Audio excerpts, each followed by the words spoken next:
The number one economy in the world, the United States, $27 trillion of economic value generated. The second was China, 17 plus trillion dollars was generated in China's economy. The third in the list is not a country at all. It's cybercrime, generated $9.5 trillion in revenue of all the cybercrime all over the world. God. Oh my God. Oh shit. That's how the perspective is, right? And it's getting bigger faster than China's economy and the United States. I'm not sure what's happening. I just got Fidium. So I have 1 gig up, 1 gig down. It shouldn't be doing this, but maybe there's all kinds of people watching videos downstairs. They're trying to hack you. No. Yeah, I don't think so. But here we'll try phishing, smishing, vishing, quishing. That's like phishing over voicemail or voices over the phone is vishing. SMS text with phishing is smishing. QR code phishing, when you go to pay for parking in a parking lot, if there's a sticker on the sign that says pay for parking here, that's a QR code from a hacker who's going to steal your credit card when you try to pay. The biggest thing I can give you is, and all the people listening, is educate yourself. Listen to this podcast. DJ clearly wants to share really insightful people with you about different things like cybersecurity today.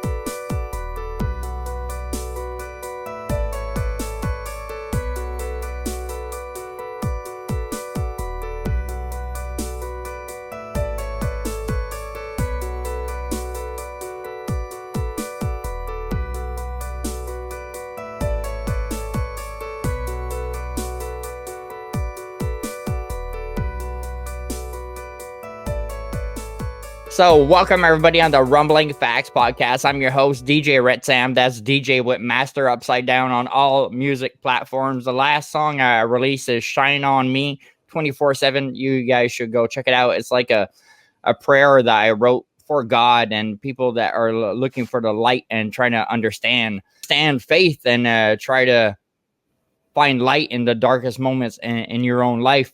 I'm excited to share the insights today that are close to my heart because cybersecurity and artificial intelligence is coming so fast there. You guys can't even believe this shit. So I wanted to find a guest that was an expert in this field. And I'm thrilled to introduce our guest today. He's a true leader in the world of cybersecurity. Craig Tyler, with over 25 years of experience in this critical field that most people are far from there. Craig is not only a cybersecurity entrepreneur, he's on a mission to teach cyber literacy to everybody. As the co-founder of CyberHoop, a pioneer in SaaS platforms, he's been instrumental in helping businesses, especially small and medium-sized enterprise, safeguard their digital environments. Craig is a certified information systems security professional and a gifted public speaker. He's led the cybersecurity jobs for over 35 companies and founded a virtual chief information security officer peer group that has grown to nearly 20 members, fostering collaboration and sharing his best practices in the industry. So beyond his impressive career, Craig is a passionate Rotarian and an avid hockey player. Welcome to the podcast, Craig. How you doing? Thanks so much, DJ. I'm doing great today. Yeah. Can you tell us a bit about, before we start and all this complicated shit for most people, can you tell us a bit about your background and where you're from? Sure. Born and raised in Canada. Quand je suis un petit ange, je suis bilingue. I think I sense a little French perhaps in you. I'm not sure. 100%, yeah. Yeah. So, but it's all gone now because I was struggling in English. So my parents moved me back to English only. So it was one of those things. But I just figured this out the other day, DJ. I spent more than half my life in the United States now because I moved at 26 and I'm older than that, double that. So, yeah. But my background is providing guidance and development of cybersecurity programs for companies, small, large. I've worked for some of the biggest companies in the world, like Vistaprint and JP Morgan Chase and CSC. And I've worked for literally dozens of small businesses. So I've seen really the gamut of attacks, the social engineering, the challenges. And by the way, all my friends and family know to call me when they have an issue. So I get it on an individual basis, I get it on a small business basis, and I've dealt with it in very large enterprises. So I've seen a lot. Wow. I'm a master of a lot of things, but I'm very well versed across a lot of things. But I would say I'm not an expert, like programming AI to be better at what it does. But I've been studying it ever since it came out. I've had a lot of different exposure points there, and written policies for companies around its use. So AI is one of the really the most, it's the fastest adopted new technology ever on the planet, meaning it went from 1 to 1 billion users in 12 months. And the internet itself took like 5 to 10 years to do that. Yeah.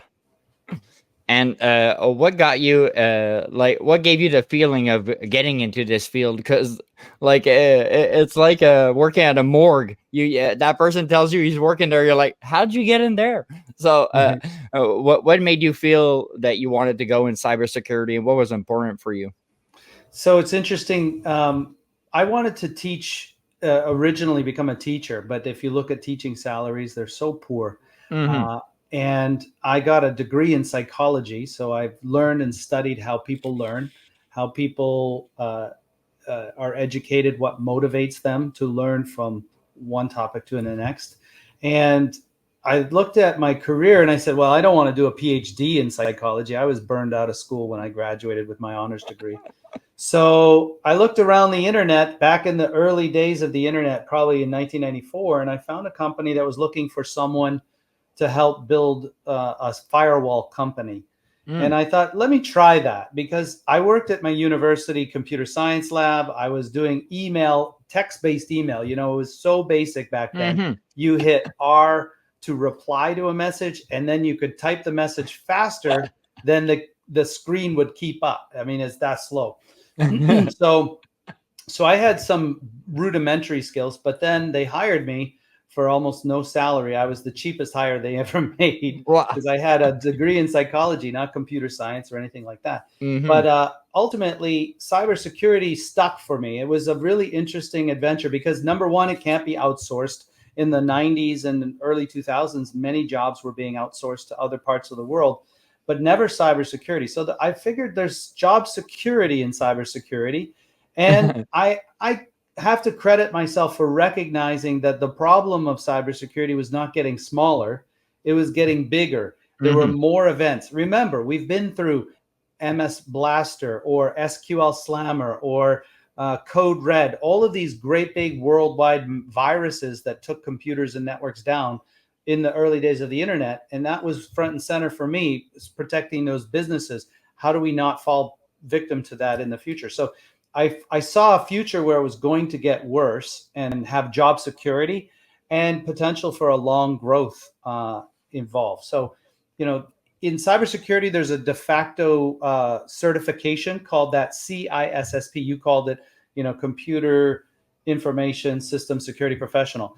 I have that from 2001. So it's been 23 years since I got that certification. I was certificate in the under 25,000. I was in the first 25,000. Now it's closing in on 1 million. Yeah, for sure. So it's a career that I would recommend for anybody that wants job security, that likes to communicate with people. Believe it or not, DJ, it's not like a morgue, because I'm talking to people every day, all day long, and I'm convincing them to do the right thing, right? Adopt a password manager, change your passwords so they're all unique, make them long, length is strength, and all of these best practices that are very simple to understand. It's not rocket science, it's common sense, but with experience, you learn certain common sense things are more important than others. So that's really why I got into it, because it was a career that I saw being very financially beneficial to me, and it wasn't going to be outsourced. And I actually found it interesting to understand how the internet was put together, how the World Wide Web worked when that was introduced. I was pre-World Wide Web. There was no WW anything when I started. That's how old I am. Wow. And so, with this AI advancing, what would be the biggest threat an average person couldn't see coming, and how should they prepare for that? So that's a great question. Everyone in this age group that we talked about that's maybe listening now is probably on social media doing TikToks and Instagrams and all of the different socials. And I probably said each of those wrong, but they're producing videos and voice of themselves. And AI can record that and then spit it back to you. As a hacker, all I need is to get one of your videos, put it into the appropriate AI engine, and then I can use that to call your grandparents and say, guess what? I have DJ here. I've kidnapped him. I'm going to cut one finger off in a moment if you don't go to the bank and get $5,000 out and send it to me, or meet me here to give it to me. And if you want to talk to him, I can give DJ's voice a life. I could say, yeah, grandma, it's me, DJ. You know, I do this podcast thing, and they have me, and they're serious. And so there's this thing, it's a form of extortion, but it's using AI to convince elderly family members that you're in harm's way. And so the quick and easy fix for this, by the way, is have a code word with your grandparents. Just say, if I don't use the code words, I'll use some of my favorite French words as I've used for code words. And I don't use these today, but pamplemousse and wawaron. Okay, A bullfrog and a a grapefruit, I think. Yes. So those, but use an unusual code word with your family, and say, if someone calls you or texts you or does an email to you that they put you in harm's way, ask for the code word, because it's the only way to protect against these things moving forward. Now, if you don't believe me, right, you say, oh, this guy Craig, he's talking about AI and DJ. It's bullshit. I don't believe it. Wait until the US election and watch the videos and commercials about 5 days, 4, 3, 2, 1 days up to the election. Foreign governments are getting set to release fake videos of Kamala and Trump doing things that they never did. And there's no way to stop it. It'll probably be on socials. It'll probably be taken down, but not before it catches fire and it gets for sure. This will be the very first election. Mark my words. You heard it here today on DJ Retsam, that we're going to have an election influenced by foreign governments using deepfakes is the terminology for what that's called. Yeah. It's like back in the day, what like hackers were trying to do to blackmail TV stars. They would hack into their phone and be like, give me a payment or else I'm releasing photos of you naked and stuff. And now we don't even need that anymore, because there's so many deep fakes that you choose the celebrity you want, you put her face there, and they're going to put her naked. And it's obviously not her, but you could fool a lot of people. And right when you're online, you're a public figure, you can get affected by this to the highest degree. And what you said about the voice there, it's so incredible. It's like Joe Rogan is the biggest podcast in the world. And now you see on TikTok and shorts on YouTube of people like creating a Joe Rogan show that never happened, and not the whole show, because he doesn't want it to get shown. So it's just a clip to send us to his page. But the guy never been on the Joe Rogan Experience. He managed the whole thing by himself. It's incredible now. And there was songs of Trump doing like Who Let the Dogs Out? Yes. And it was flawless there, because it was his voice. Every word was him. So what is it? America's Got Talent had a contestant group who put 3 performers up that were all dead. Elvis Presley and I forget the other 2, but they had them singing as their America's Got Talent, because the talent was creating these deep fakes of these famous people singing. Marilyn Monroe maybe, and someone else. But you can go back and watch America's Got Talent, see it, not even this latest year. It was like a year and a half ago. And it's only getting better. So you have to be careful as anything. And as I've always said, as a cybersecurity professional, it's not true just because it's online, right? when I went to university and I wrote a paper, I had to cite the work and the research papers that prove the assumptions and statements I was making in my paper. That doesn't exist online. You just say, this is how it is. This is what it is. This is the truth. And it's everyone's personal opinion about things. That doesn't cut it for truth. That doesn't make it true. No, exactly. A lot of people jump on the bandwagon and believe something quite fast nowadays. Since we're such in a fast-paced world, there people are just getting hypnotized and brainwashed by social media and everything. How do you see the balance between privacy and security evolving, especially with governments pushing for more access to personal data in the name of national security? So I hate to break it to you and everybody listening to this, but your data is already out there. There's no hiding your social security number anymore, your date of birth, your address, maybe not even your financial information, because it's been breached so many different places. It's out there. You can subscribe to services like Delete Me. And if you're young enough and you haven't been part of the internet's environment for long enough to accumulate data about you to then be breached, you may stand a chance of preventing it from falling into other people's hands. So I personally subscribe to a service called deleteme.com, and it's not bad. I mean, it's going to delete my data that is legitimately found in different places in the internet, but it doesn't matter for me because the cat's out of the bag. I've already had my data breached. If you go to the NPD breach website, there's I think it's npdtester.com. You can go and look up your own, if you're in America, your own level of data that's been out there. I'm in there 9 times. My social security number, last 2 digits are out there. My every address I've lived at, and even my ex-wife, when I've never lived with her, my address listed with her and my social is labeled. So I don't understand. Yeah, it's kind of scary. So in that case, if your data is already out there enough to take out a loan in your name or a credit card in your name, you have one choice and only one choice. Freeze your credit everywhere you go. My company, Cyberhoot, which is in the background here, cyberhoot.com, you can go to it and search for identity theft. And there's an article there that talks about freezing your credit at the different credit agencies. Now, unfortunately, it's not universally the case in every country of the world. In fact, I learned recently in Canada, they tried to pass legislation to allow an individual to freeze their credit, but it never went through. It's still not a legal requirement for credit agencies in Canada to freeze your credit, which is absolutely crazy. It's irresponsible. In the United States, it's a legal right for any person to freeze their credit. So the article we wrote talks about and links to the 4 primary credit agencies: Experian, Equifax, Innovis. I forget the 4th, but there's 4 big ones. But there are also sub processors of your financial data.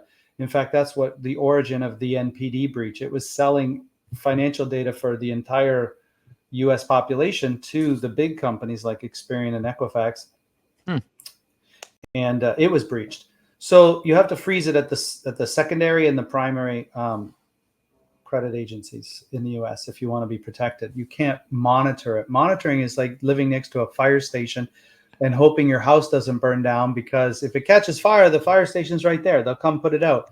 Well, that makes sense in a weird, twisted kind of way. If you don't mind your house catching fire to begin with, I would much prefer my house not to catch fire at all.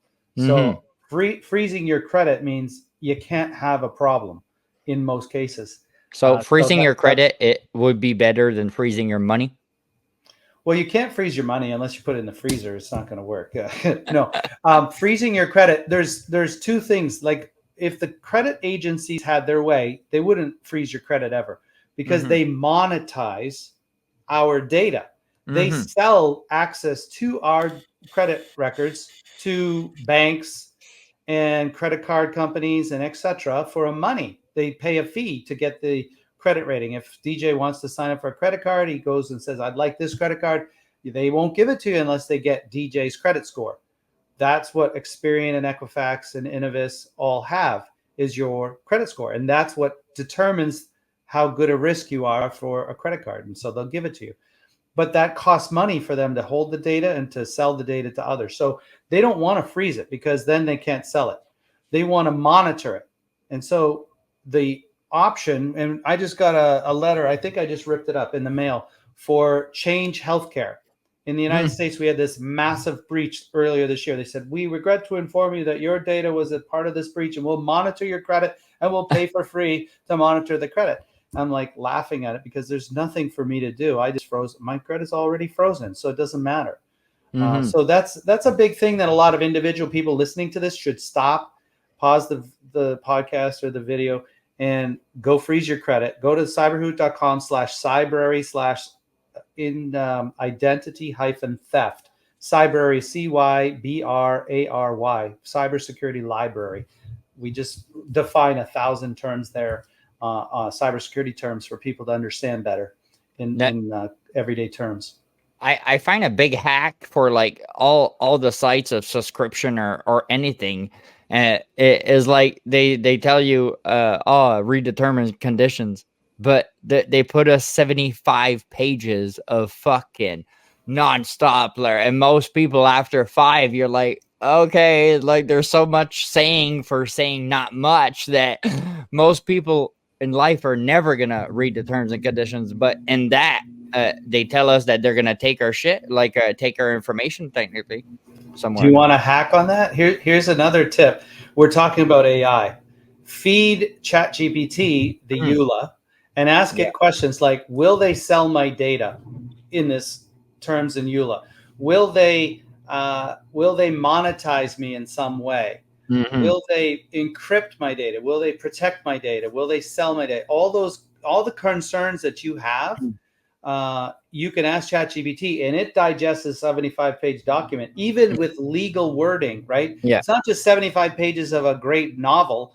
It's legalese, which is so dense and hard to understand that you can't make heads or tails of it. ChatGPT can. So give it the document and ask it questions and say, keep this on file so I can ask you more questions later. And it has memory now. You can ask it to keep track of what kinds of questions you've asked. So that's another way to digest the EULA without having to read 75 pages without fucking with it, for sure. Yeah. In your opinion, are there any industries or sectors currently flying under the radar when it comes to cybersecurity vulnerabilities, and why do you think they're being neglected? So something really interesting happened recently that is a good example of that question. I don't know if you know this, but in the United States, Kaspersky was kicked out of the country from selling its products. Okay. Kaspersky has headquarters in Moscow, and St. Petersburg and Moscow in Russia. They have been nothing but an amazing cybersecurity company for the last 15 or 20 years. They were the first to document all sorts of malware and viruses and worms and these major cybersecurity incidents that sometimes were tied back to Russia. And so one would wonder, how could they be the bad guys if they're documenting the hacks of their government and things of that nature? Ultimately, they were kicked out because there will come a time when someone in Russia will say, hey, knock on the door of Kaspersky, push out this antivirus update that gives us access to all the computers that are behind the scenes using Kaspersky, right? That was a real fear. And when they were actually on their last day, they left the United States, they did do that. They replaced the Kaspersky software with some Panda software, which was antivirus in nature. And one could, the details of it haven't been reverse engineered yet to see if there was anything nefarious in there. Yeah. But they were trying to protect their customers, trying to do the right thing. They just didn't communicate it. You just woke up one day and instead of Kaspersky antivirus, you had Panda antivirus, and we're like, what is this? Is it a virus? Is it a worm? Is it a malware? And so that one event has, if you have a crystal ball looking into the future, you're realizing that the natural evolution of the concept of, well, if the software was written in Russia by a Russian company, we can't trust it in the United States. Therefore, we got to kick it out. Well, what happens when you apply that to hardware? Our hardware is all manufactured in China. and in other countries, Taiwan. And are we going to only accept hardware that's built in the United States by US workers? Because recently we found out that some of the cybersecurity vendors were hiring people who said they were American, but were actually, one was from North Korea, another was from China. And so it doesn't make sense to say if it's built here, it's safe, or if it was built there, it's not safe. That doesn't work. But that's the world we're moving towards with this one decision, and so that's flying under the radar, right? Because we're all driving cars with parts made in China, in Japan, in Taiwan. And if there are backdoors put into these things, we will one day wake up to the car not starting. My electric vehicle won't work. And why? Because there was a backdoor, et cetera. So that's flying under the radar, I think, for some of the technology that we're looking at today. And I don't know when you pull on those strings and you see what the ultimate outcome is going to be, it's very cloudy. It's very hard to predict, but it has some very difficult long-term problems that we're going to have to look at. I realized the other day because I knew this, but I didn't know this fast. It was very scary because I'm at my friend's place and we're talking and he's like, I'm like, oh, you're doing a logo for your company? He's like, yeah. I'm like, what ideas do you got? So he shows me his Pinterest that he saved up. So it's a page of Pinterest of all cutting trees there. So it's a logo of forestry and stuff like that. So I'm just looking through the logos and I'm trying to get ideas to to help him out to do a logo. And while I'm doing that, I turn my head and I see his wife's truck with her logo company on it. And she has 3 big letters. That's the whole design of the logo. I'm like, your wife's quite smart. The name is the logo at the same time. I'm like, it's like KFC. You can't forget KFC is KFC. I scroll one more shot. Boom, KFC commercial. Bang, sponsorship. I was like, what? I'm like, bro, and you see wood logos and then KFC out of nowhere. And I look at my friend, I'm like, bro, isn't that fucking crazy? I was so shocked how fast it happened.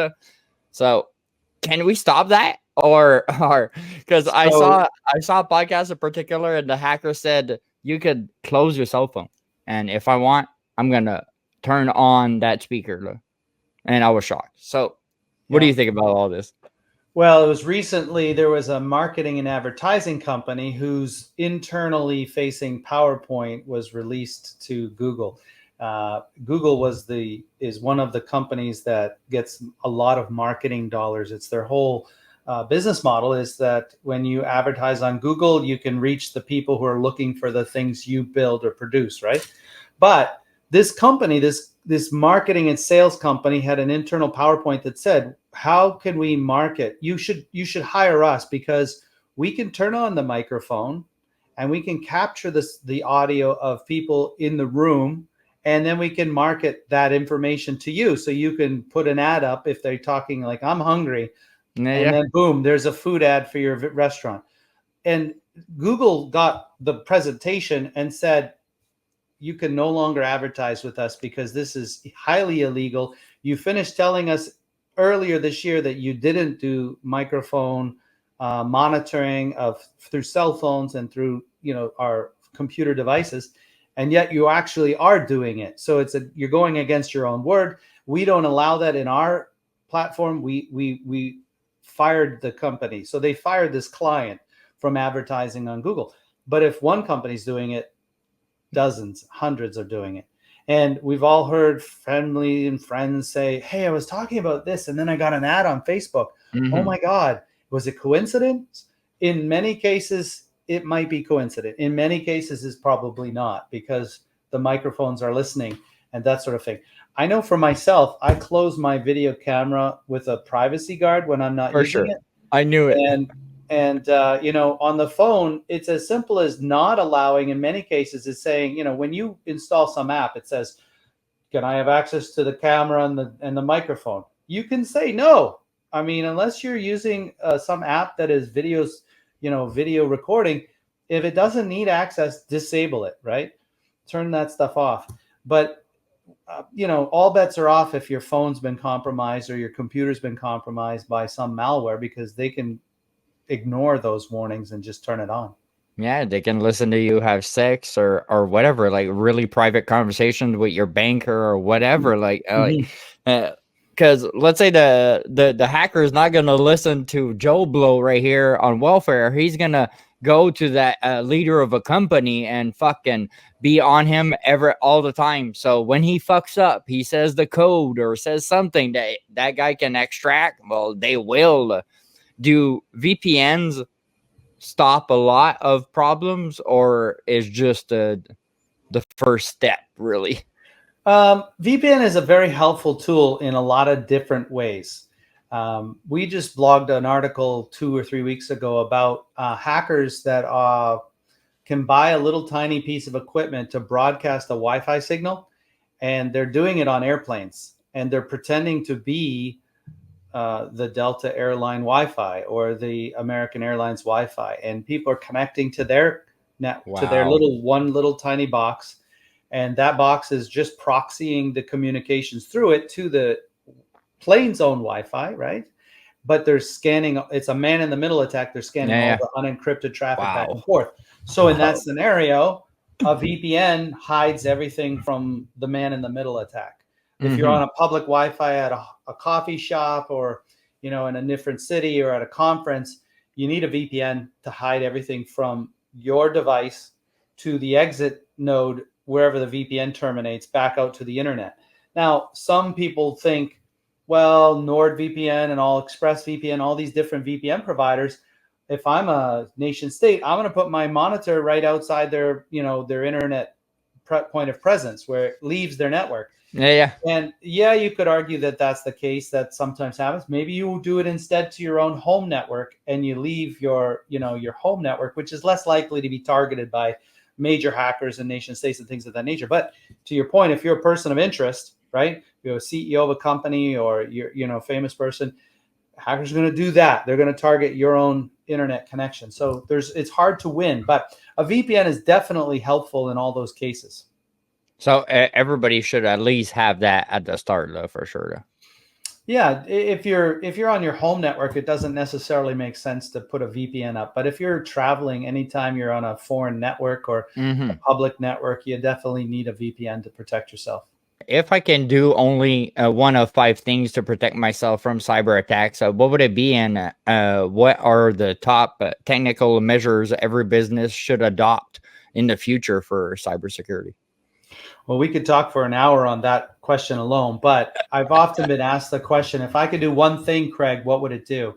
It used to be enabling multi-factor authentication, because so many people cheat on passwords that it's only the MFA, the multi-factor, like the text message or the authenticator app or the email with that 1 6-digit code that gets you into your bank or gets you into your email or something like that.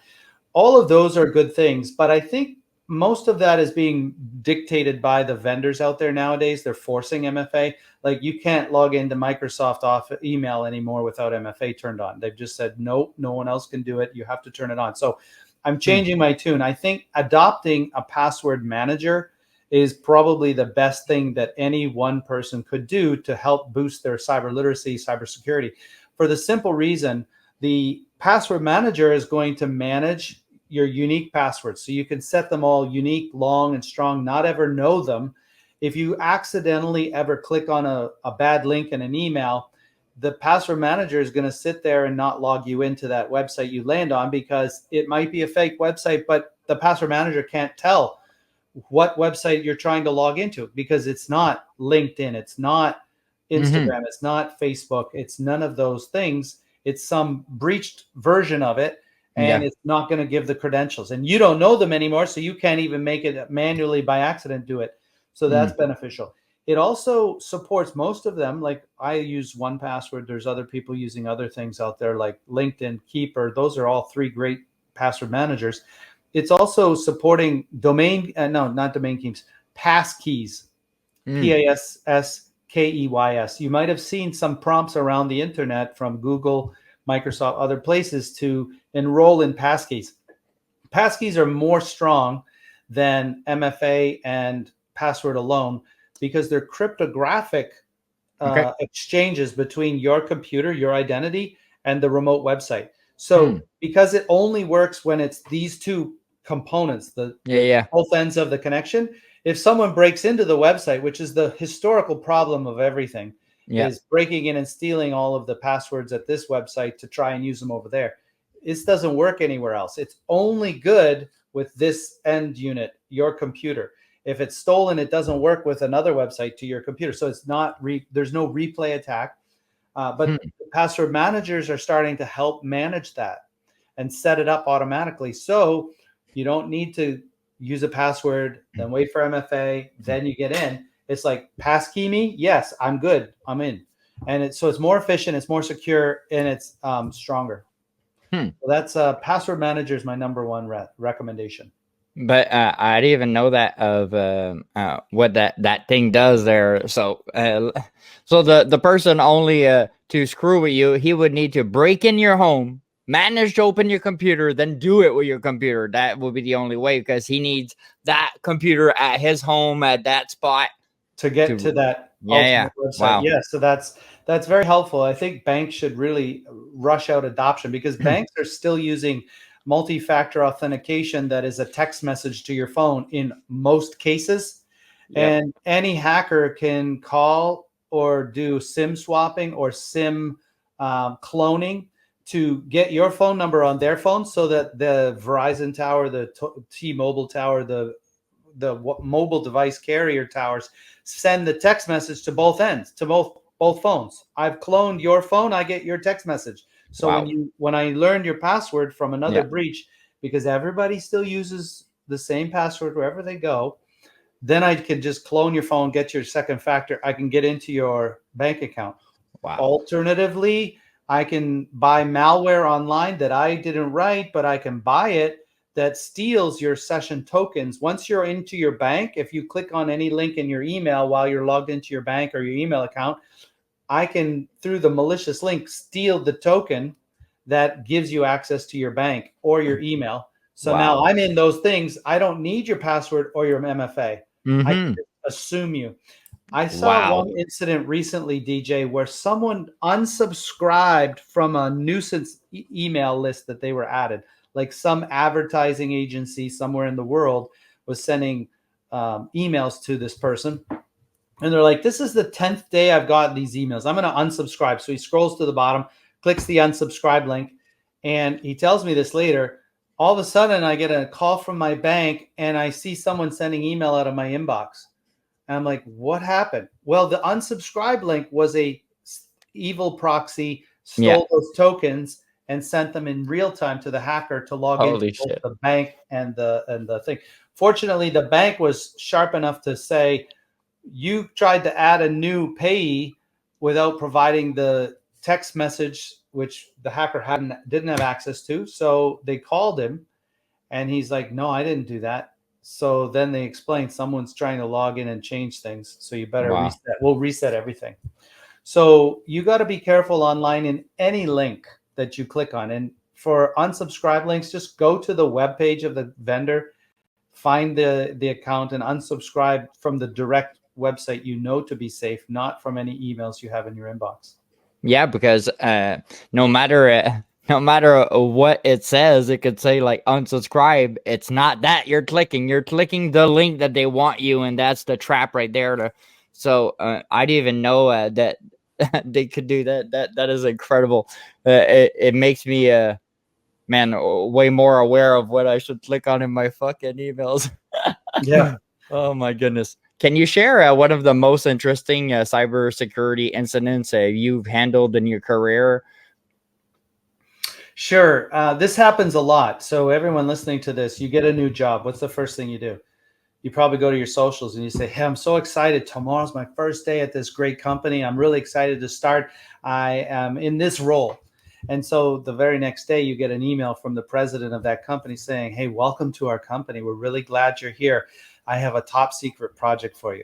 I want you to go out and buy $100 gift cards.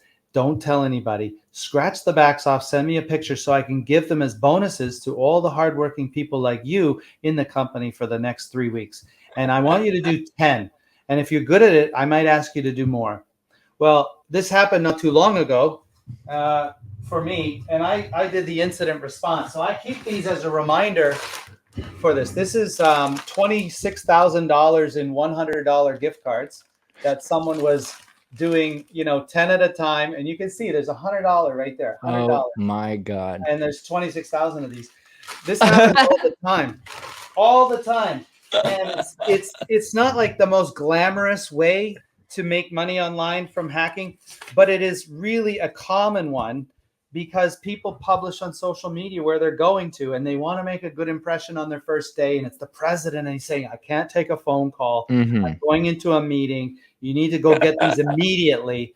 And if you respond back with a couple questions, they'll be a belligerent to you. They'll be like, listen, I don't have time. You just started here. Stop with the questions. Just go do it. Right. And they bully you into buying these cards. When you get the first 10, they're like, great job. You're one of the best employees that started here. I want you to do it again. And it goes off from there. Oh, so, yeah. Oh, my goodness. It takes weeks to figure that out. So anybody that tries to make you pay or do those gift cards is a scam. Yeah. It's because it's not untraceable, but it's like they're not going to do what's required to retrace them and arrest the right person. So, man, I see a lot of scam baiters, we call them, on YouTube. Fucking heroes of this life, doing the police work and wasting these people's time. And it's really, it teaches us at the same time. And they mostly all do those fucking gift cards stuff like, oh, if you send me that, your money's going to be okay. And what they do too, they tell you that they're going to send you money. And so the person's like, oh, okay. So they're going to change your the numbers of the page after you're in your bank account. And instead of 500, you're going to have 5,000. And then they're going to say, oh, sorry, we gave a zero too much. Can you send the 4,500 back? Well, you're really sending him a real fucking 4,500. And that's one of the main scams that happens with the gift cards. Those are the most two commons that I keep seeing. And they always go for old people because old people, like, not that they're naive, but they didn't in those times in the 50s there, if somebody would do something bad to you, it's because you did something bad, probably. Nowadays it's like we used to leave all our cars unlocked, houses unlocked, and now forget it. My grandma went to the store like 15 years ago, and the guy told her, oh, you're so beautiful, how old are you? So he got the age, and he asked her name. He had the full name. He created a fake card to empty her bank account. And a week later, when she's going to go do groceries, invalid funds, first time in her life. My grandma couldn't believe it.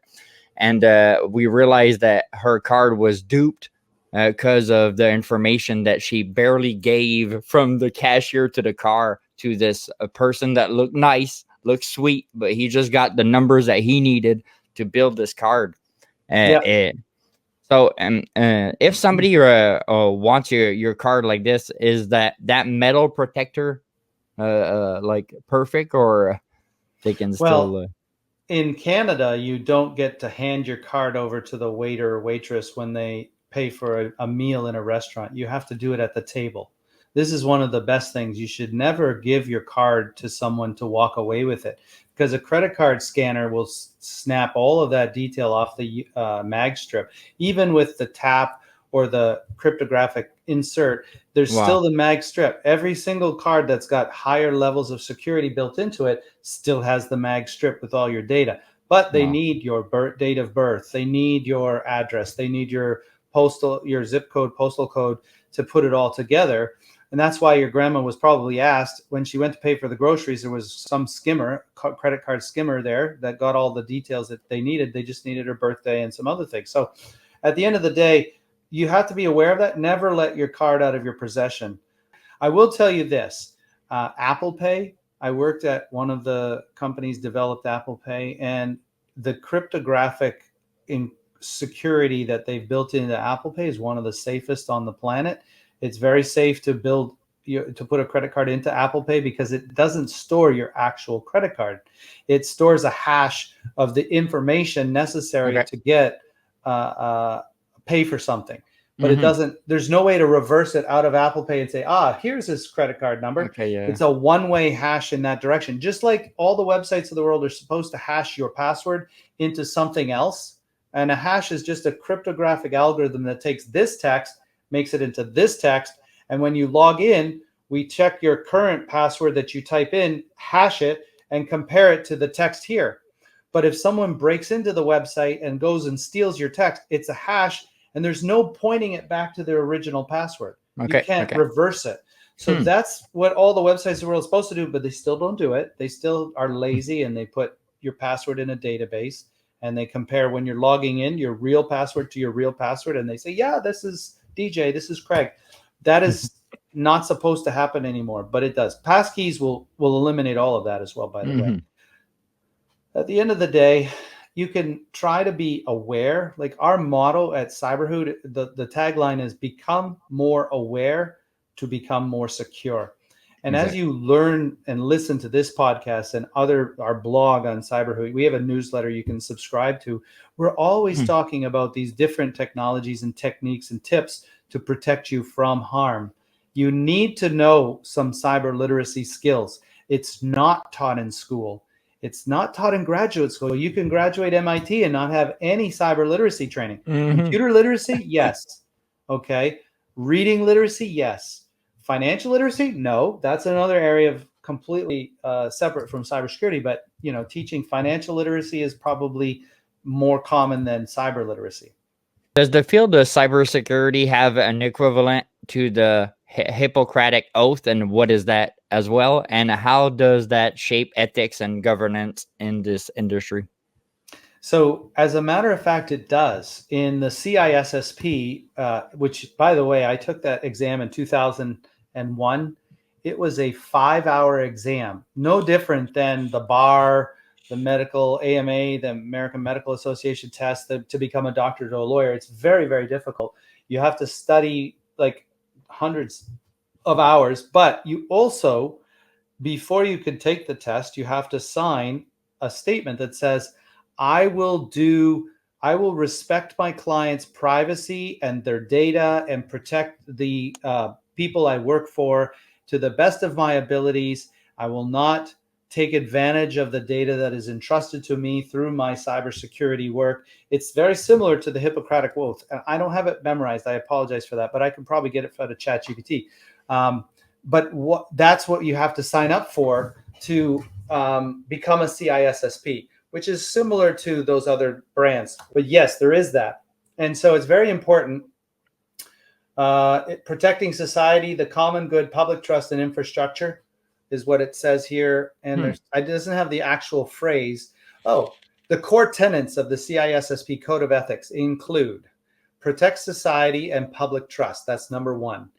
Act honorably, justly, responsibly, and legally. That's number 2. Provide diligent service to principals. Number 3. Advance and protect the profession. Number 4.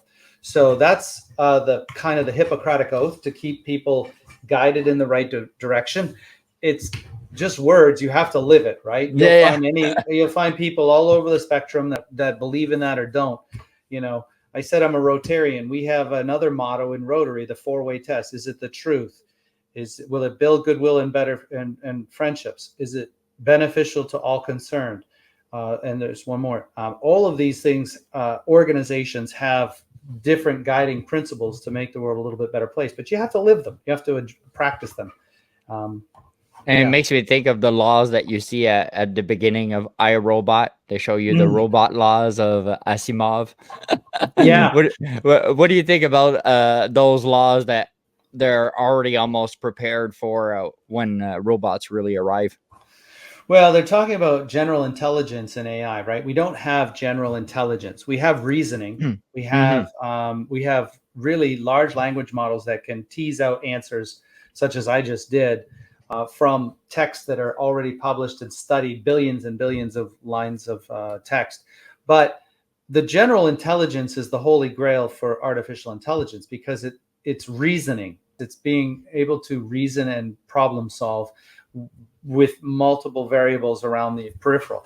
But for AI to get there, it's going to need another innovation. Right now, AI is very good at practicing and training itself to get better at, say, chess. A decade ago, the smartest chess person in the world was beat by IBM's Deep Blue because it practiced against itself. It did millions of chess games and found the best combinations. That's like brute forcing chess, right? Because it could try 1 trillion chess games to figure out what the best strategies were against another player. And that just is raw horsepower. It's not really general intelligence.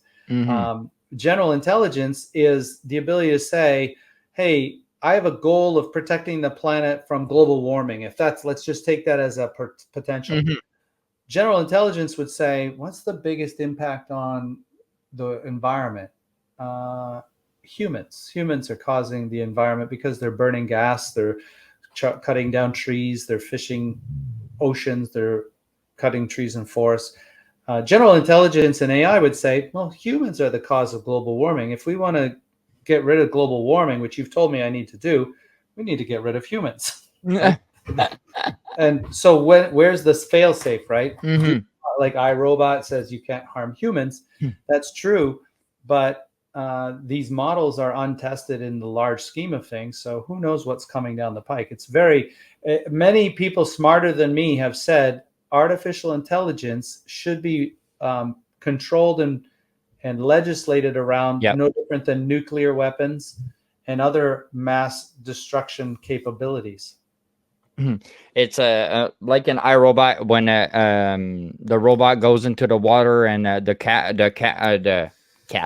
car is drowning, going down, and there's an adult and a kid, and he goes to save the kid because he's like he's gonna give more life to the kid than to the human, and that's reasoning that that is hard to get. But I saw that there was a guy that created a robot of his wife. I think that he put her conscience in it, like that's what he says there. And when you talk to this robot compared to others, Joe Rogan even went to talk to this robot head, and she was really having emotions, we're advancing quite fast, but the reasoning part is still very complicated for the robot to get. Yeah, that's again getting back to general intelligence. Can you discuss the evolution of ransomware and over the years and its implications in businesses today, how it evolved? Yeah, absolutely. So I study this problem a lot because I'm trying to prevent it from all of my clients. And through our awareness training website at CyberHoot, we teach people how to phish so they have a lifetime of processing email in their inboxes without clicking on things they shouldn't, but still doing the work they should, right? Too often, different companies in the world do a negative reinforcement training on phish testing, which is still today the #1 way businesses are breached. And ransomware is introduced into a companies through those links and phishing emails, right? And so we try to do a positive educational, do more of these behaviors, good reinforcement with positive reinforcement, the good behaviors like inspecting the sender and the subject and the greeting and all that stuff. But you asked a very specific question. What has developed over time in ransomware? What's changing?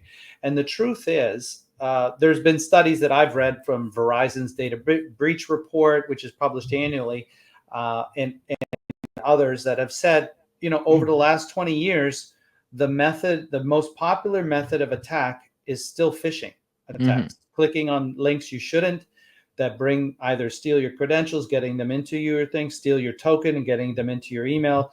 But essentially, it's still phishing. It hasn't changed since 2003 when they started doing their reports. But what has changed is there are more attacks. So the frequency is through the roof, like 5,000% increase.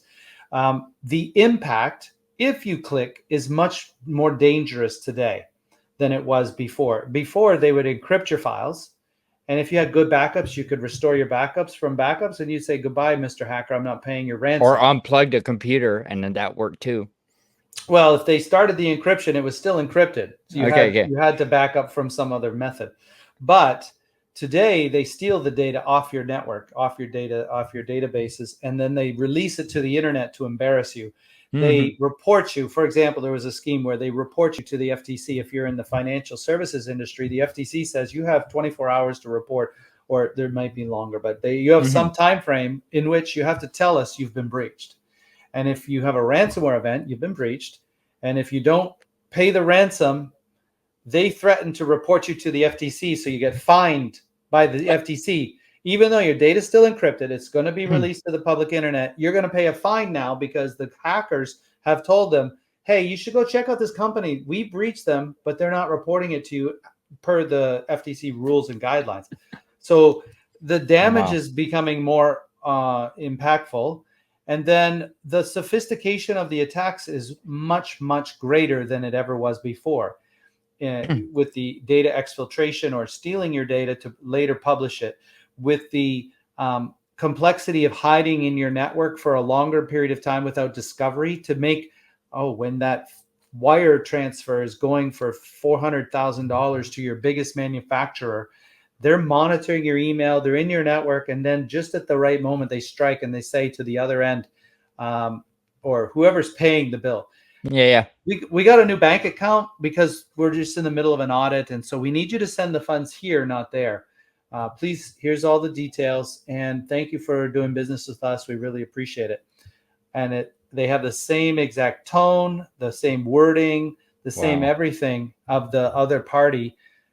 And the person on this side, if you don't have a wire transfer process that says any changes, you have to call and verify verbally, because if it's done through email, the other side could have been hacked, and now you just wired $400,000 and it goes away, it disappears, you'll never get it back. So that's the impact of these ransomware attacks or breaches of networks. Hackers can do all kinds of crazy things. I've investigated and talked to companies that have had $100,000 going this way. I've read about $700,000, $5 million getting sent to the wrong place. And it's terrible.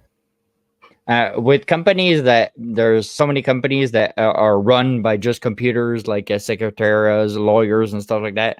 How can these companies improve their cyber literacy among their employees, and so it become so they have good strategies and know how to work with those? Well, that's I'm going to plug my company, CyberHoop, because that is the weakest link in the whole chain, right? Is the employee in the chair sitting at the keyboard. So you have to train your employees on these most common attacks: phishing attacks that steal your credentials, that implant malware or steal your tokens, weak passwords that are reused from over here, this breach, and I'm going to reuse it to target your company. So at the end of the day, if you can teach cyber literacy skills to your employees, that is a number one easiest first step you can take. CyberHoot does it in a way that is respectful of the employee's time. We're like one video a month to train on different topics of 3 to 5 minutes and a quiz. Phishing exercises, we've devised a patent pending phishing test that is positive reinforcement instead of negative reinforcement. Like operant conditioning, when you train people, you can use positive or negative reinforcement. Negative reinforcement stops bad behaviors. It tamps it down. It's like a shock collar on a dog. Yeah. And the dog gets too close to the edge of the property, it shocks them, and they don't go off the property, right? That's bad behavior, is chasing the rabbit across the road, and then they get hit by a car and dead. No, we don't want that. So we want to stop that bad behavior.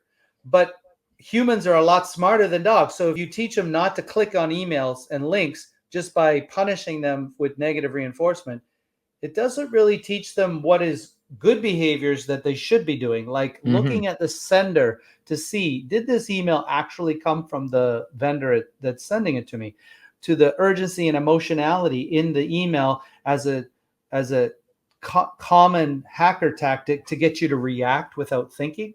That's why a lot of phishing attacks are urgent, emotional appeals, because people that react aren't thinking as clearly, right? Absolutely. So hackers will embed that in there. But hackers are wise to a lot of these things. They keep adjusting their strategies to try and outsmart us security people and the training that we do. But you have to use a tool like CyberHoot to create the awareness. Our motto is become more aware to become more secure. If you learn these basic cyber literacy skills around phishing, password hygiene, multi-factor, Wi-Fi networks, USB stick security. We have a great video on USB stick security that teaches people, don't stick that USB stick you found in the parking lot or elevator or lunchroom into your computer to try and return it, because it could be there from a hacker wanting to breach your network. And not everybody watches Mr. Robot and knows how bad that can be. So we present a video on that. But these are the things that any business owner, any enterprise must do. And it's too often it's the negative reinforcement, which is okay to tamp down clicking, but you need to teach people how to phish so that they can confidently, efficiently, and securely process email and do the things they're supposed to do and ignore and delete the things they're not supposed to do. And I'm sure if it would be only the negative, it would paranoid people, so they wouldn't just click on nothing anymore. You need to show them what you can click on and what you cannot click on. Right. Just one can't fix it. That's right. And unfortunately, what people end up doing in those cases is they just forward everything to IT, to their MSP, to their IT department. Hey, DJ, is this a phish? I don't know, but I don't want to click on anything. And they abdicate responsibility. They don't learn how to independently verify stuff. And it's a real problem. It's a problem across the entire industry. That's why we filed a patent on it, and we're trying to get that passed. It's not yet been approved. So I use AI on a regular. I talk to a lot of people, but AI, I think I talk to most in a week. I have so much to say, and I like debates, and they're good at it. So I'm like, let's go. Let's have fun for a couple hours in my bed. How do you see the AI influencing the landscape of cybersecurity today and the future, especially regarding the vulnerabilities of the smaller businesses? Well, it's a double-edged sword, right? Because hackers are using it to spearfish you. They can say to an AI agent like Fraud GPT, take this social media profile and give me 5 spear phishing campaigns to send to that user to get them to click on this malware link or session stealing token so that I can log into their email and start reading through their histories and teasing out the critical data about this person that I want. And so it's making those things easier. On the other hand, the cybersecurity companies of the world are building better antivirus. They're building better AI is being built into monitoring tools that can identify like little tiny needles in a haystack of network traffic that indicates someone is tapping at the door, right? Hackers are no longer banging at the door loudly. They're just quietly tapping to get into the network and see how they can just worm their way in. And it's very subtle changes that you have to monitor for. And AI is really good at that. Okay, we know that for the history of this company, we have this body of data on our logs. And when you have millions and trillions of lines of logging, and then you find one anomaly in the next 100 lines or million lines, you can alert on that and have a real human react to it, or AI can generate an alert. It's very, very good at that. So it's helping with those kinds of very monotonous, difficult jobs, SOC analysts and security incident event monitoring analysts and antivirus writers. AI is helping the bad guys and the good guys. It's kind of like an arms race where the bad guys are bringing bigger tools to the game, right? And the good guys are having to respond and bring AI to help them be better. And it's just costing more and more money. So for the average company, there's probably not a lot they can do today, except the simple things like we talked about, the awareness training, the phishing testing, putting some good technology in place around password hygiene with password managers, multi-factor, adopting passkeys, putting technology in place to protect the endpoints of firewalls and internet connections and endpoint detection and response solutions, monitoring that in real time. Those are all things that can be done. And AI is going to make those better, but the attacks are going to get better. At least you finished talking this time when it froze. So that's good. What emerging trends in cybersecurity should businesses keep an eye on? Is there like new stuff that we should be aware of? I saw that there's some scammers now. They're gonna. It's called a pig butchering scam. Did you ever hear about it? I have heard reference to it, but I forget what it means. So it's literally like a dating scam. So normally a beautiful girl is gonna write to a lonely dude that has money, and in the conversation, she's gonna get to know you, you have your retirement in your bank or whatever. So at a certain point, she makes you fall in love with her, and she shows you real pictures of her, and everything looks legit. And since you told her somewhere in those conversations, sometimes it takes 3-4 months, you told her you had 23,000 in your bank account for retirement or whatever. Well, she's gonna, she shows you a good life on her side. Like she has money. She's always good. So at a certain point, the girl or dude tells you, oh, just send me 500. You'll see, baby. I'll make you money in an instant. So he does it. And out of nowhere, the next day, he's at 720. And he's like, hey, can I pull it out? She's like, yeah, sure, do it. So he pulls it out. And that's real ass money, real ass profit he made. So she's going to do that every time until she gets as close to that 23,000 that she can. On and on. So you're going to gain trust because you're going to give that 5,000. You're already risking it, even if you know it worked before. And then bang, the next day, 6,100. You're like, wow, can I really take it out? She's like, yeah. You take it out again. You really have profit again. So then the last time you put 19,000 straight.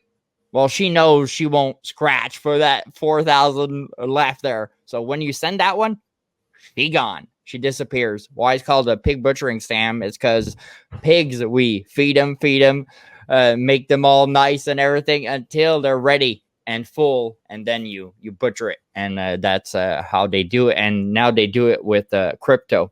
So literally your money fucking disappears forever because the wallets are that's it. It's so not traceable now.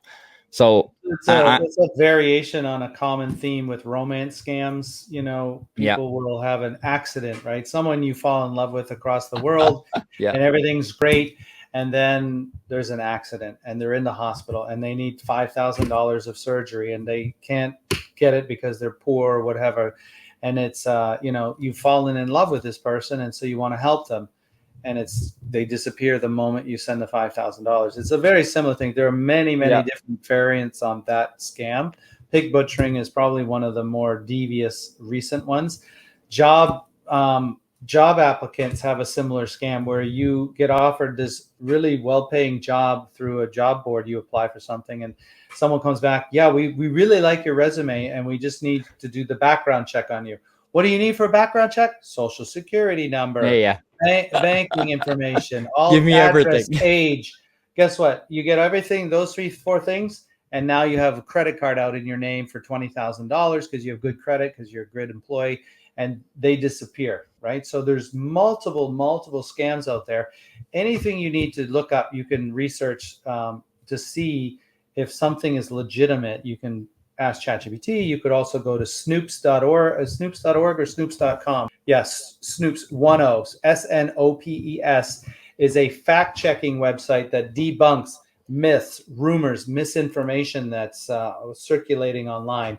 And probably if you ask about romance scams, it would have information on that, or job placement scams, or pig butchering scams, all of that.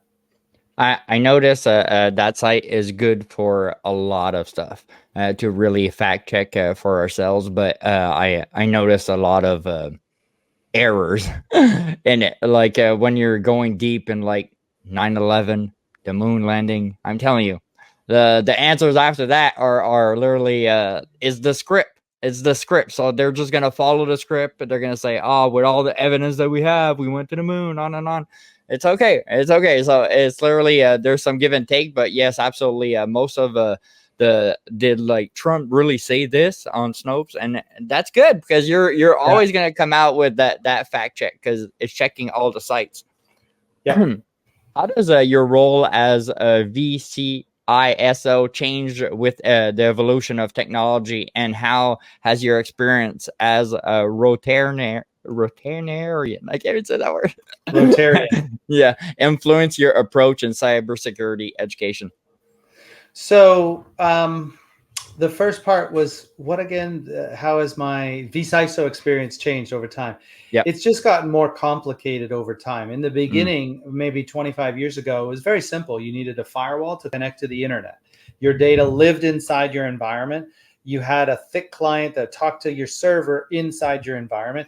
And if a hacker wanted your data, they had to break into your environment.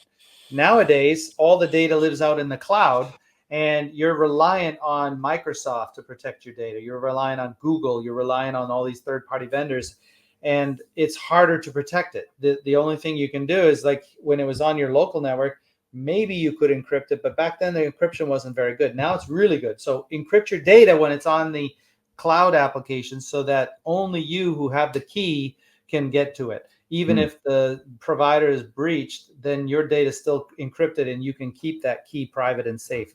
So the complexity of defending data and networks is become much more complex. The attacks are more frequent and more damaging, as I said earlier. So it's made the threat landscape larger, and you have to know more about how to protect companies. Then I'm not sure what's happening. I just got Fidium. So I have 1 gig up, 1 gig down. It shouldn't be doing this, but maybe there's all kinds of people watching videos downstairs. They're trying to hack you. No. Yeah, I don't think so. But here, we'll try this. The problems in the scope of cybersecurity has just gotten bigger. The attacks are more frequent, more damaging. And what we need to do to protect people has remained roughly the same. It's not rocket science, cybersecurity, and cyber literacy skills. You need to understand that phishing attacks are the #1 way hackers break in. You need to understand and train your company, your users, how to identify and not fall victim to that. You need to adopt stronger passwords, multi-factor password managers for password hygiene. You need to educate your users with videos on multiple topics like USB sticks, physical security, insider threats, phishing, smishing, vishing, quishing. That's like voice phishing over voicemail, or voices over the phone is vishing. SMS text with phishing is smishing. QR code phishing, when you go to pay for parking in a parking lot, if there's a sticker on the sign that says pay for parking here, that's a QR code from a hacker who's going to steal your credit card when you try to pay. Don't fall victim to that. The biggest thing I can give you is, and all the people listening, is educate yourself. Listen to this podcast. DJ clearly wants to share really insightful people with you about different things like cybersecurity today. But there are websites you can visit for cybersecurity. Cyberhood has a newsletter you can subscribe to and learn about emerging threats, about token stealing malware that bypasses your username and password and your MFA token to get right into your email or your bank. So you need to know about that, and how just clicking on an unsubscribe link, for example, we covered that recently, can lead to a breach of your personal life. Freezing your credit, those kinds of education. A little education goes a very long way.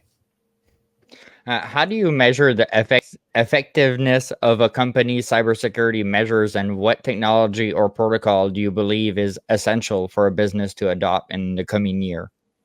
So that's getting at a risk assessment. When Cyberhood provides virtual CISO services as well as the product, the SaaS platform.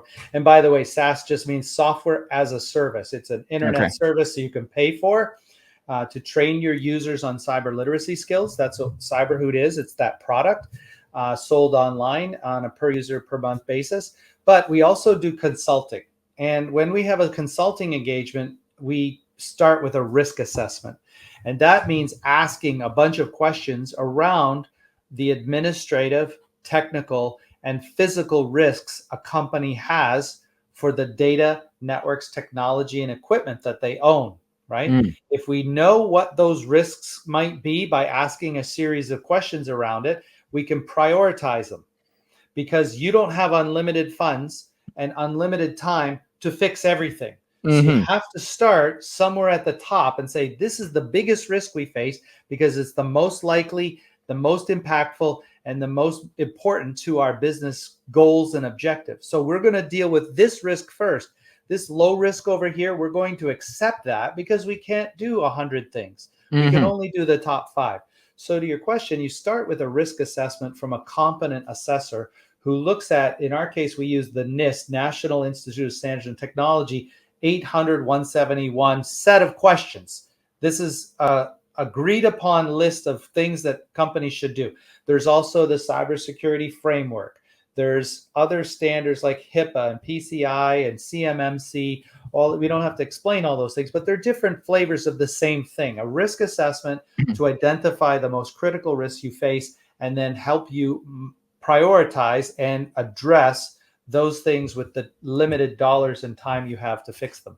In your opinion, how could AI shape the future of cybersecurity in both the best, like what would be the best case scenario in the future with AI, and what could be the worst case scenario with AI, like in 20 years? Like, So the best case scenario is that we use AI to solve a lot of the big questions of the world, like quantum computing, fusion energy production, we have fission, right? Splitting of atoms and the ability to produce unlimited energy with cleanly and safely. If AI could help us figure out these big problems, the world will be better off curing cancer and other diseases and finding the drug combinations that can cure more types of cancer. It's already happening. And in fact, AI is being used to do a better job at identifying in mammograms and other scans of your body when cancer is there or not there, because the human eye can't perceive it as well as AI can. So it's already happening. That's the best case scenario. We use it to good ill. The worst case scenario is that we build it into autonomous killing machines and we start, some government takes over the world and uses AI and these machines, just like Terminator, to rule the world. And warfare gets completely AI driven with autonomous bots that aren't bigger than a matchbox or the size of drones that you see today, all operating in swarms across the globe to police us all. And if a human's the overlord at that time, we'll be lucky because the AI might just take over that in a worst case scenario. Absolutely. It's like I saw like one of the Olympics and they were showing like 500 drones in the sky creating a human that's walking.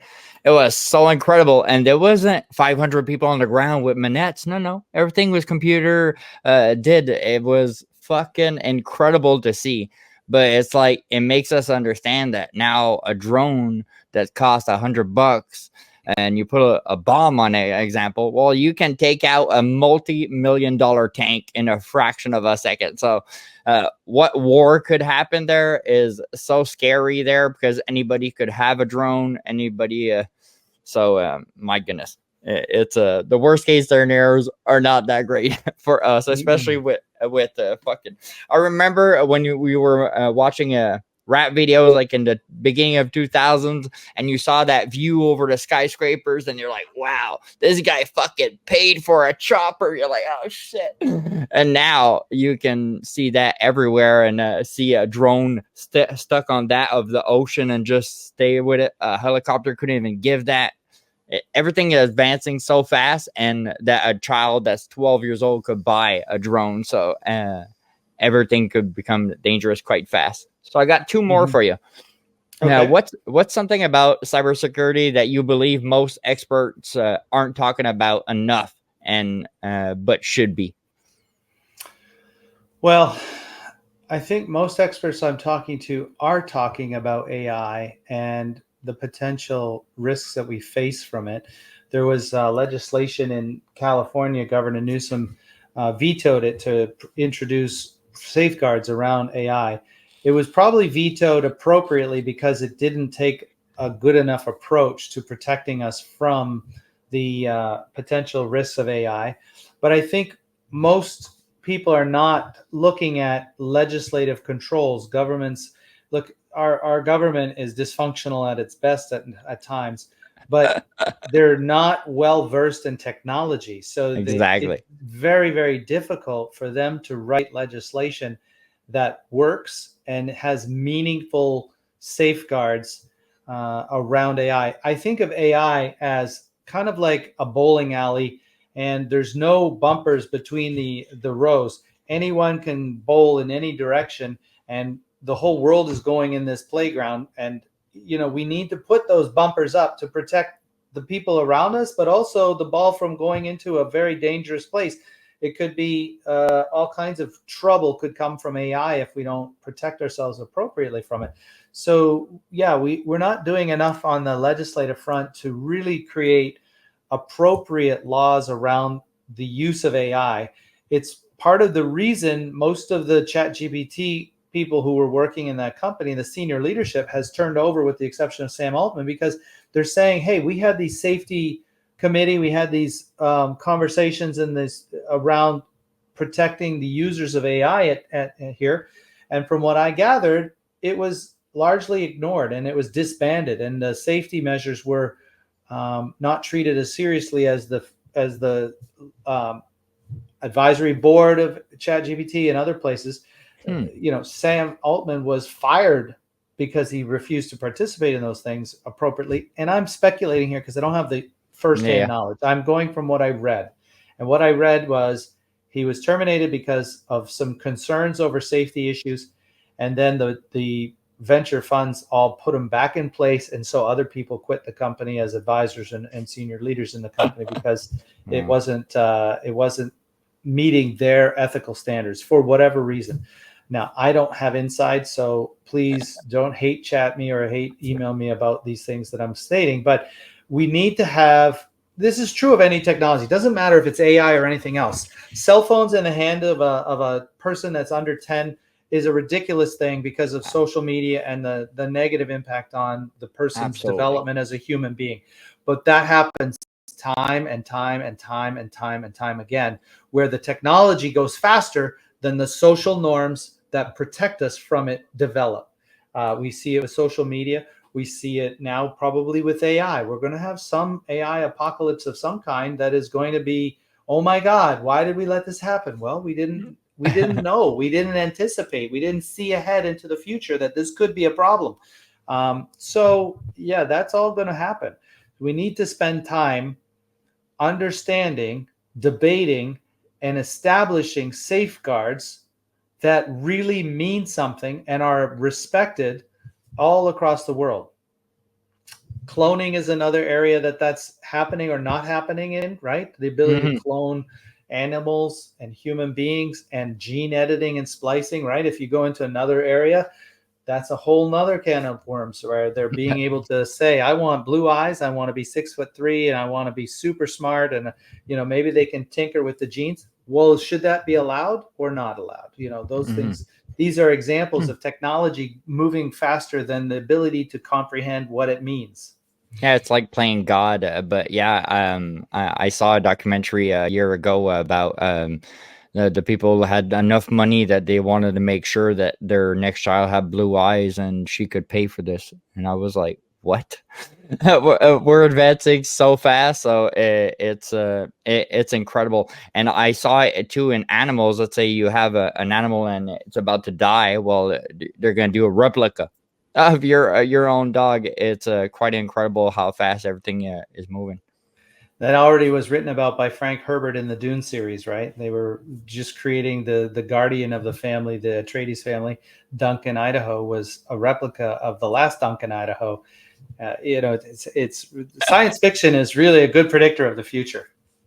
Absolutely. And there was a TV show, Dark Mirror. That's quite good. They show you the drastic of certain stuff, and my goodness, it's very worth the watch. If you had the power to create one global cybersecurity policy that everyone would have to follow, what would it be and why? It would be to teach cyber literacy in our educational systems as early as the 1st through 8th grade, to teach basic cyber literacy skills. There are very, very few jobs today where a computer is not part of the responsibility. We are developing computer literacy in our children and in our young adults, but we're not teaching the skills to do those things safely and securely. Imagine 100 years ago, automobiles, right? Yeah. At today's speed. Let's say we had the capabilities of cars today 100 years ago, but not the rules of the road. Like you had to drive on the right side. You had to stop at stop signs. You could turn right, but you had to wait for the traffic to go. And there were stoplights and all of that stuff.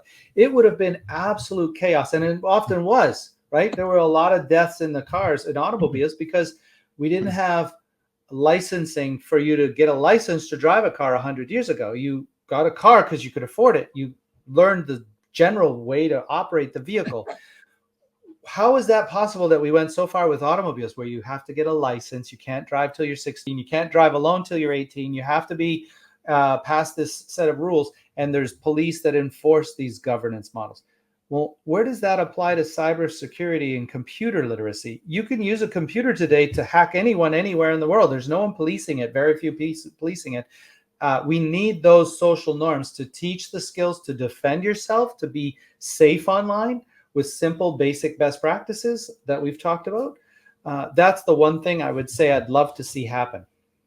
I find that is so smart because like most of these phishing scams and the scams that are attacking North America constantly don't come from North America 99% of the time, people.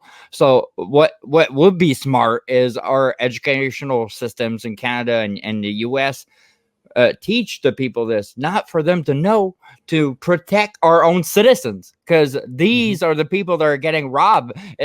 They're not attacking somebody in Mexico.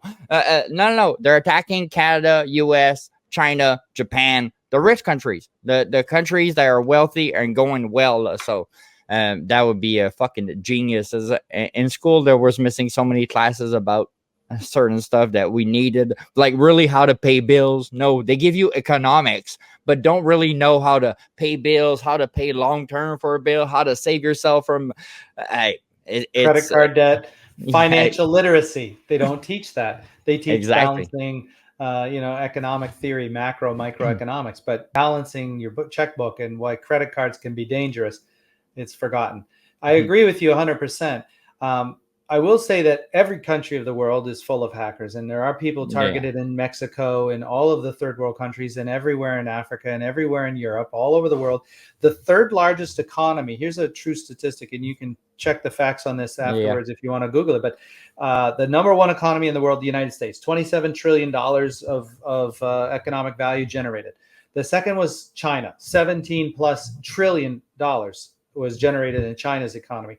The third in the list is not a country at all. It's cybercrime, generated $9.5 trillion in revenue of all the cybercrime all over the world. Oh my God. Oh, shit. That's how the perspective is, right? And it's getting bigger, faster than China's economy and the United States. I don't know how long it will take for it to be the number one economy in the world, but we have to do something along the lines of what I'm talking about to help protect people from the simple things.